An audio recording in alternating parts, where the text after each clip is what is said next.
Moja ya kitu kinachosababisha watu wengi sana washindwe kukamilisha mambo yao kwa wakati ni kwa sababu ya tabia ya kugairisha mambo. Hata wewe inawezekana ni mmoja wa watu ambao wamekuwa kila wakati wanasema nitafanya kesho kutwa, nitaanza baadaye na vitu kama hivyo. Hao tunaita Mr. and Mrs. Tomorrow. Kila siku wana sababu ya kutokuanza leo. Mark Twain ni mwandishi maarufu sana, alishawahi kusema kwamba miaka 20 baada ya leo utajilaumu zaidi kwa mambo ambayo hujayafanya kuliko mambo ambayo umeyafanya.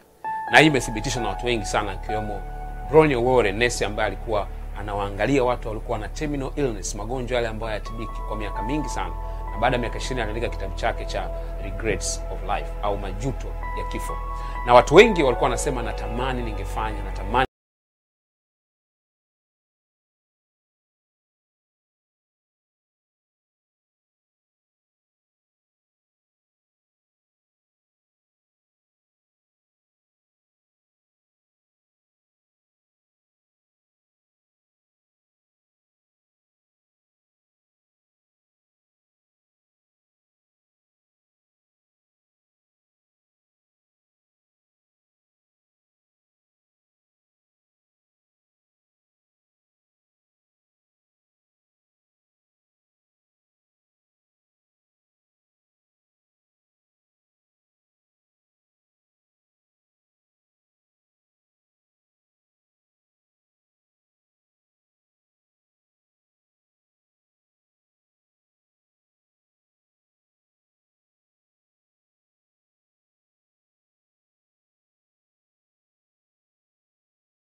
Leo pengine pia kuna mambo yako mezani kwako, kuna vitu unatakiwa ufanye.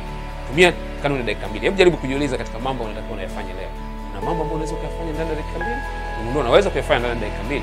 Basi usiahirishe. Anza kuyafanya. Sehemu ya pili ya kanuni ya the 2 minutes rule au kanuni ya dakika 2 inatokana na mwanasayansi anaitwa Isaac Newton. Isaac Newton na kanuni yake ya inertia ambayo inasema kwamba kitu chochote kitaendelea kuwa katika mwendo bila kubadilisha ule mwendo wake au kitaendelea kuwa katika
Leo ningependa uanze kuitumia kanuni hii katika maisha yako. Na ningependa uniandikie hapo chini na kunieleza, je, unafikiri ni jambo gani ambalo utaanza kutumia the 2 minutes rule katika maisha yako ili uweze kufanikiwa. Kumbuka, ukianza kutumia kanuni hii utapata matokeo makubwa sana ndani ya muda mfupi.